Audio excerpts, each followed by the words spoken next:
Olá, estudante do programa Se Liga na Educação. Eu sou o Jean Cássio. Seja bem-vindo a mais uma aula de Geografia. Hoje nós iremos estudar sobre a OMC, que é a Organização Mundial do Comércio, e os blocos econômicos. Essas discussões vocês conseguem encontrar nas semanas 1 e 2 do PET 3. Já está disponível para vocês. E nessa aula nós iremos, além de outros assuntos, compreender a organização do capital no espaço da produção global e conhecer as fases de abertura de um bloco econômico. Bom, vamos falar sobre blocos econômicos então? Normalmente eu percebo que no imaginário coletivo, toda vez que a gente tem um agrupamento de países trabalhando por um objetivo, as pessoas tendem rapidamente a associar aquilo a um bloco econômico, que acontece, por exemplo, quando a gente fala dos BRICS, que é aquela sigla que reúne Brasil, Rússia, Índia, China e África do Sul, que são 5 países emergentes em desenvolvimento, que há uns 10 anos estavam todos com um crescimento econômico muito acelerado, e então os telejornais e os livros começaram a falar muito do surgimento de 5 novos jogadores do cenário econômico internacional. Então começava a se falar de BRICS, de cúpula dos BRICS, discussão sobre os BRICS, e as pessoas começaram a associar que os BRICS eram e são um bloco econômico, porque são 5 países associados que discutem assuntos em comum. Mas ser um bloco econômico não é simplesmente haver fóruns de discussão entre esses países. Existem algumas etapas que o conjunto de países tem que passar para se tornar um bloco econômico, e os BRICS, embora seja um clube de países ou talvez até uma organização internacional, não se enquadra em nenhum dos critérios para ser blocos econômicos. Eu dei exemplo aqui agora dos BRICS, mas a gente pode pensar em várias outras possibilidades, como a OPEP, que é a Organização dos Países Exportadores de Petróleo, ou a OEA, a Organização dos Estados Americanos. São várias organizações internacionais que as pessoas tendem a confundir com um bloco. Bom, e no final das contas, o que é um bloco econômico então? A definição de blocos econômicos são cooperações econômicas entre diferentes países de uma região a fim de estimular o comércio regional.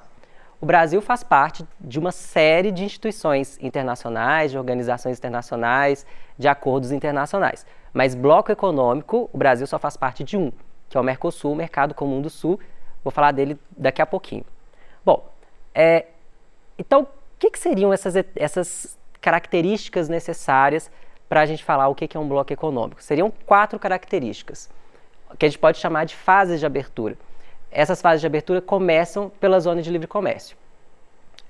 Bom, antes de falar da zona de livre comércio, vamos entender como funciona o comércio entre países. Imagina que determinado produto é fabricado ou produzido no seu país. Vamos pensar aqui no caso de Minas Gerais, né? Nós somos um estado produtor de café, de minério, são as principais commodities que nós produzimos, além de produzirmos carros em Betim, enfim, uma série de outras atividades que nós temos aqui no nosso estado.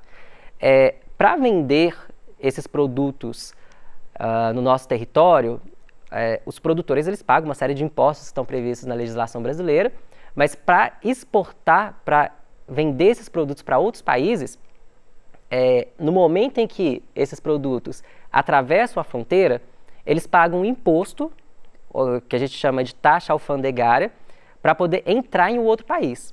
Por que existe esse imposto? Os países colocam esses impostos para proteger a produção nacional. Então, imagine que não existisse imposto nenhum para atravessar fronteiras de produtos. Qualquer produto de qualquer país entraria livremente em qualquer país. Isso poderia levar países mais pobres ou que têm uma produção mais frágil de determinado produto à falência por não conseguir concorrer com produtos de fora.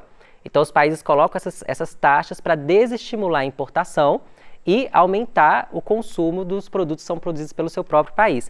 E até para favorecer a balança comercial também, né? Para não aumentar tanta importação que pode levar a uma alta do dólar, entre outros fatores. Bom, então, contudo, com o passar do tempo, os países foram observando que, muitas vezes, cobrar impostos de importação para determinados outros países que são parceiros, às vezes não vale a pena, principalmente países que produzem produtos que o seu próprio país não produz. Então vamos pensar, o Brasil, por exemplo, não é um país, não é um grande produtor de vinho e trigo, por exemplo. Então a gente importa muito vinho e trigo. Nesse caso, será que vale a pena manter os impostos para importação de vinho e trigo? Será que não é melhor tirar os impostos, já que o trigo, por exemplo, está na base da nossa alimentação por causa dos pães e dos bolos e das farinhas, né, de uma forma geral? Da mesma forma, há países que compram produtos que são muito produzidos no Brasil, como minério de ferro, café, como eu acabei de citar, e esses próprios países não produzem, né? Então, será que vale a pena manter essa tarifa alfandegária de importação e de atravessamento de produto na fronteira nesses casos específicos? Então, pensando nessa situação, começaram a surgir os blocos econômicos, que seriam a associação entre países para falar assim, olha, aqui nessa associação nós não vamos ter essas tarifas alfandegárias. Então, perceba, bloco econômico tem a ver com isso. Se a gente tem uma organização de países para discutir, por exemplo, mudanças climáticas, pode ser uma organização internacional, mas não tem nada a ver com bloco econômico. Bloco econômico é específico para comércio. Bom, na sua origem, né? Depois ele começa a ganhar outras características. Então, a primeira fase seria a zona de livre comércio. Nessa zona de livre comércio, a eliminação das tarifas alfandegárias entre os países membros. A maior parte dos blocos econômicos do mundo, aliás, todos começam nessa fase, e a maior parte dos blocos econômicos do mundo afora estão ainda nessa fase. A segunda fase é quando começa uma união aduaneira. Nessa união aduaneira, a adoção de uma tarifa externa comum. O que significa isso? Os países que pertencem a esse bloco, eles não mais negociam com países fora do bloco de uma forma individual. Então, vamos ilustrar isso. Vamos pensar o caso da União Europeia. Ela é uma união aduaneira. Na verdade, ela já está além do estágio da união aduaneira também. Alemanha e França fazem parte da União Europeia. Então, quando a França quer fechar um acordo comercial, por exemplo, com a África do Sul, esses acordos comerciais não acontecem mais de França para a África do Sul. Esses acordos comerciais começam a acontecer de União Europeia, envolvendo todos os países do bloco econômico, e África do Sul. Nesse estágio, eles já adotam uma tarifa comum de importação e as regras de comércio internacional passam a valer em conjunto. Então, nesse estágio, que já é um pouco mais avançado, os países não apenas eliminaram as tarifas alfandegárias entre si, mas agora eles, além de ter eliminado essas tarifas entre si, eles já começam a comercializar com países fora do bloco em conjunto e não mais individualmente. Poucos blocos fizeram esse processo. Numa terceira fase, começa o mercado comum. Nesse mercado comum, há livre circulação de pessoas, mercadorias e serviços entre os países membros, além de já ser um estágio de união aduaneira. Ou seja, quando começa o mercado comum, e hoje no mundo o único mercado comum que nós temos é a União Europeia, eu vou falar toda hora da União Europeia porque ela é o que a gente tem de mais sofisticado, de mais avançado em termos de integração de um bloco econômico, né? Os outros blocos não chegam nem perto do nível de integração que a União Europeia tem. Pelo fato da União Europeia ser um mercado comum, as pessoas podem circular livremente, os cidadãos europeus, dentro desse bloco, por causa de um acordo que chama Espaço Schengen, que vai pegar os países da União Europeia, com exceção só de alguns, e até alguns outros que estão fora da União Europeia. Ou seja, um cidadão italiano, por exemplo, que está dentro da União Europeia, se ele decide, ele fala, eu quero abrir uma empresa na Alemanha. Eu não sou alemão, eu sou italiano, mas eu quero abrir uma empresa na Alemanha. O que ele precisa fazer? Ele precisa ir na Alemanha e abrir a empresa. Como ele é um cidadão da União Europeia, ele não tem burocracias por ser de um outro país. Há uma livre circulação de pessoas e de serviços. Aqui a gente, por exemplo, no Mercosul, se eu sou brasileiro e eu quero abrir uma empresa na Argentina, eu não simplesmente vou na Argentina e abro essa empresa. Eu tenho uma série de questões legais que eu tenho que preencher por ser brasileiro, né? Além do que um argentino tem que fazer. Se eu quiser estudar na Argentina, por exemplo, eu preciso de um visto de estudante. A única coisa que eu posso fazer na Argentina sem autorização é fazer turismo, até 3 meses. Só isso. Mas se eu quiser estudar na Argentina, eu preciso de um visto. Agora, na União Europeia, que é o mercado comum, não. Se um cidadão europeu, ele quer, sei lá, vamos pensar um espanhol que está dentro da União Europeia. O cidadão espanhol ele quer estudar na França, ele vai para a França, se matricula numa instituição da França, há uma livre circulação dessas pessoas nesse espaço. Então, né, dá para perceber aí que a União Europeia levou essa ideia de bloco econômico a um nível de integração que já foi muito além, simplesmente, de redução das tarifas alfandegárias. E o último estágio é a União Econômica e Monetária. Também a União Europeia já chegou lá, é o único bloco econômico, novamente, que está nesse estágio, em que, além de toda essa integração de tarifas e de circulação de pessoas, há agora uma política econômica comum, com a adoção de uma moeda só. No caso da União Europeia, é o euro. Eles adotam o euro desde meados da década de 90, em substituição às moedas locais, e com isso, além de ser a mesma moeda, a mesma nota, né, que circula na União Europeia, essas cédulas elas são fabricadas em Frankfurt, na Alemanha, onde fica o Banco Central Europeu, a adoção de uma política econômica monetária comum. O que seria isso? Haverá uma valorização ou desvalorização do euro por causa de contextos de cenários internacionais? Se haverá uma valorização ou desvalorização do euro, quem decide isso é a União Europeia em conjunto. Portanto, se a gente pensar um país em crise na União Europeia, como foi o caso da Grécia recentemente, o país está em crise, e pelo fato do país estar em crise, ele precisa fazer uma política cambial que normalmente tende a desvalorizar sua própria moeda, para poder aumentar a exportação, entre outros fatores. A Grécia não tinha esse controle, porque a política monetária grega não existe, uma vez que a política monetária grega está vinculada à União Europeia. Então, esse é o estágio mais integrado de um bloco econômico. A gente começa até a fazer algumas discussões, né, de quando chega nesse nível de integração de um bloco econômico, né, o que já diferencia essa união econômica e monetária que a União Europeia às vezes, de muitos países, né? Às vezes você tem a sensação, pela integração que tem a União Europeia, que você está falando de um único país, que é algo que não acontece em nenhum outro bloco econômico do mundo. Bom, e falando dela, aqui tem um GIF, vocês vão ver que ao longo, aqui em cima tem uma data, né? Vou circular aqui. Vocês estão observando que tem uma data que vai progredindo. A União Europeia ela se inicia na década de 50, não com esse nome União Europeia, ela começa como um acordo entre alguns poucos países ali do centro europeu, Alemanha, França, Luxemburgo, Bélgica e Holanda, como uma comunidade de países para exportação de carvão e aço. Na verdade, começa mesmo com França e Alemanha.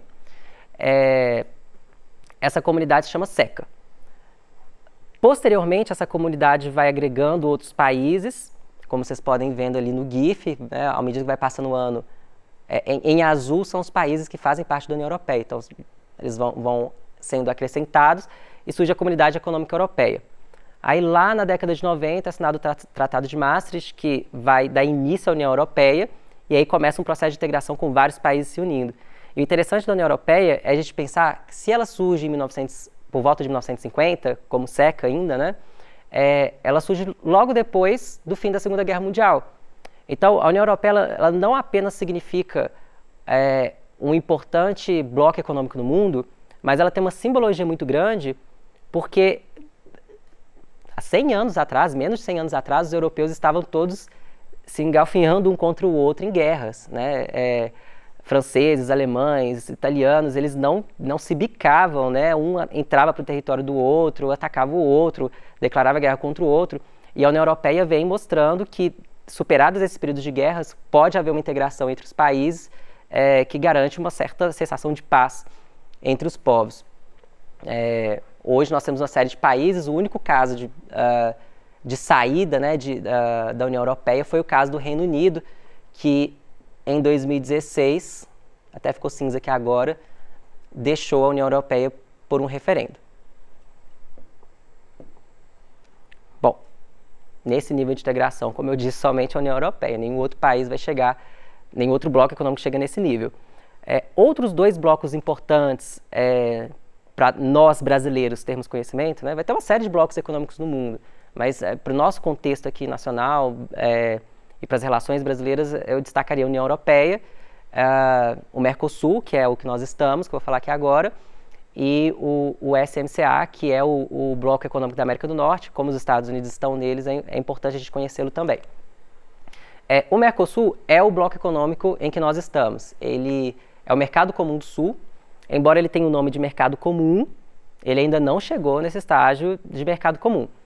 Ele está entre uma zona de livre comércio, porque os seus países membros, que são Brasil, Argentina, Uruguai e Paraguai, eles eliminaram quase todas as tarifas alfandegárias entre si.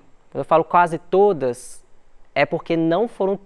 Existem alguns acordos que alguns produtos ainda pagam impostos para atravessar a fronteira desses países.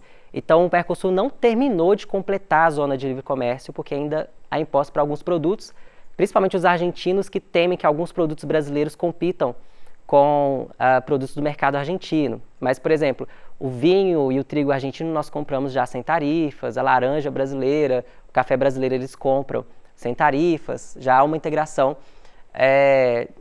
de livre comércio. E em alguns casos a gente tem carinha de união aduaneira, porque a gente tem alguns acordos internacionais que são feitos a nível de Mercosul. Né? Então, principalmente Israel, Japão, Nova Zelândia, tem alguns acordos que já são firmados entre o bloco. Inclusive o Mercosul está em processo de firmar um acordo econômico com a União Europeia, para fazer um acordo de bloco com bloco. Isso caracteriza a união aduaneira. A Bolívia, aqui em azulzinho, ela está em processo de aderir ao Mercosul, ela ainda precisa fazer alguns ajustes para poder entrar. E a Venezuela já fez parte, mas foi suspensa por não cumprir alguns critérios de ajuste fiscal, de contas públicas, que acabaram expulsando a Venezuela do Mercosul.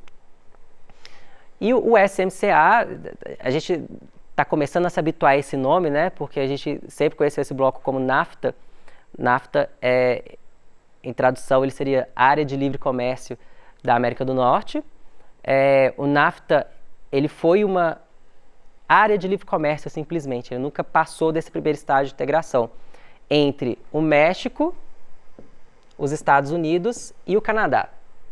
Uma livre circulação de produtos entre esses três países da América do Norte. Há pouco tempo atrás, ainda do governo do Trump nos Estados Unidos, o NAFTA expirou, acabou o período do acordo do NAFTA, e ele foi renovado agora com o nome de USMCA, que é a tradução Acordo Estados Unidos, México, Canadá. Bom, e a OMC, ela é a Organização Mundial do Comércio, que foi fundada em 1995, com a sede lá em Genebra, na Suíça. O Brasil, inclusive, faz parte da OMC. A OMC ela é uma roda de discussão entre os países na tentativa de eliminar, de forma gradual, essas tarifas alfandegárias no mundo todo, entre todos os países do mundo. Ela não é um bloco econômico, mas ela é uma discussão para diminuir a burocracia de importação e exportação de produtos no mundo. Óbvio que isso é muito polêmico, tem país que quer reduzir, tem país que não quer, tem país que é mais liberal, tem país que é mais intervencionista, e diante disso, as discussões da OMC sempre acabam não necessariamente saindo em um acordo, né? E a principal discussão nesse momento que nós temos é a rodada de Doha, que vai acontecer em várias cidades para discutir essa integração do comércio no mundo. Bom, então vamos fazer um exercício aqui agora. Os blocos econômicos podem se diferenciar conforme os acordos estabelecidos pelos países integrantes, podendo ser zona de livre comércio, união aduaneira, mercado comum ou união econômica e monetária. Nesse sentido, vamos falar se é verdadeiro ou falso algumas alternativas aqui. Na união aduaneira, é permitida a livre circulação de pessoas entre os países membros, como, por exemplo, na União Europeia. Falso, isso é uma característica do mercado comum. A união econômica e monetária consiste no estágio mais avançado dos blocos econômicos, se caracterizando pela eliminação das tarifas alfandegárias, livre circulação de capitais, serviços e pessoas, além da utilização de uma moeda única. Verdadeiro, como é o caso da União Europeia. A zona de livre comércio é o tipo de bloco mais restrito, estabelecendo somente a redução ou eliminação das barreiras físicas. Exemplo, o Acordo Estados Unidos-México-Canadá, que é o antigo NAFTA. Verdadeiro é o iniciozinho de um estado de abertura de um bloco econômico. O mercado comum se caracteriza pela redução ou eliminação das barreiras alfandegárias, além de possibilitar a livre circulação de pessoas e capitais. Não é utilizada moeda única entre os países integrantes. Verdadeiro. A União Econômica e Monetária se limita à redução de barreiras fiscais, não permitindo a livre circulação de capitais. Isso é falso. Bom, então nessa aula nós vimos que os blocos econômicos fomentam o comércio entre os países membros, que o Brasil faz parte do bloco econômico Mercosul e que há uma tentativa de diminuir as barreiras comerciais no mundo por meio da OMC. Essas são as nossas referências. Obrigado pela sua atenção e até a próxima aula.